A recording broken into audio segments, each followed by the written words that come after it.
Thyroid is a growth hormone. It has a very important role in your chances of conceiving and also in having a full-term successful pregnancy. Many women with thyroid imbalances like hypothyroid or hyperthyroid find it very difficult to conceive, or they have a recurring history of miscarriages, ectopic pregnancies.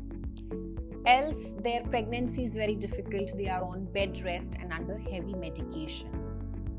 So before you plan conception, it is good that you first get your thyroid imbalance in order so that you can boost your fertility naturally. And this can be done by following nature cure.